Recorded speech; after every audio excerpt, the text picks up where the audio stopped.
নমস্কাৰ মোৰ পেৰেডি কিচেন চেনেলটোলৈ আপোনালোক সকলোকে স্বাগতম। আজি মই লফা শাক বনাম। বিহুৰ বতৰত বহুতো মাছ মাংস খালোঁ। আজি মই একেবাৰে সহজভাৱে লফা শাক বনাম আৰু এই লফা শাকটো নিশ্চয় সকলোৱে চিনি পায়। কিছুমান জাগাত কিন্তু এই শাকটো নাপায়। চাওকচোন কেনেকুৱা।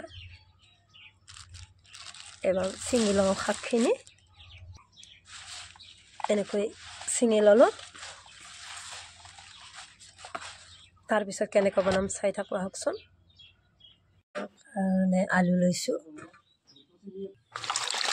ভালদৰে ধুই লওঁ।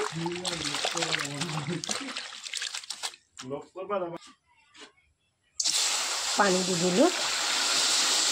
পানী দি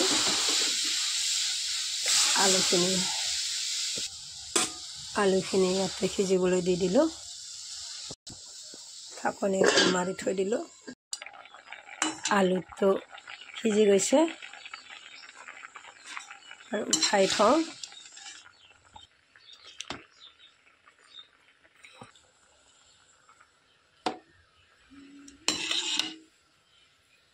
উঠাই ল'লোঁ এনেকৈ। এইটো কেৰাহীতে মই তেলখিনি দি দিলোঁ। বহাই দিলোঁ। কেঁচা জলকীয়া দুটা দি দিছোঁ। ইয়াতে মই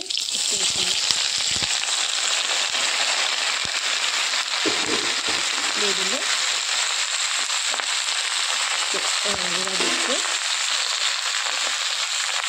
নিমখো দি দিলোঁ।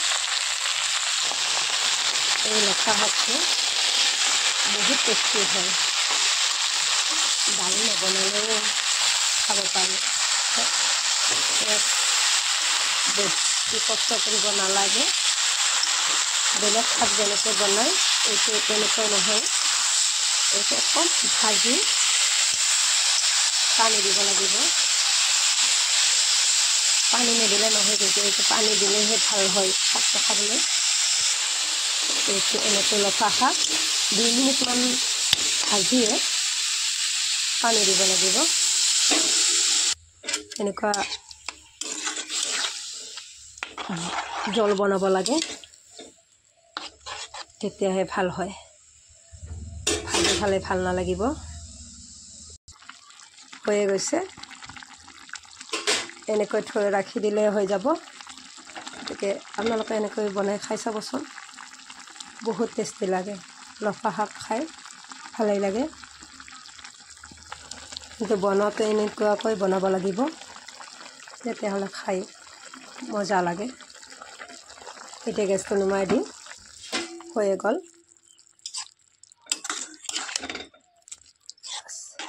এনেকৈ জল ৰাখি দিলে হৈ যাব। চাওকচোন।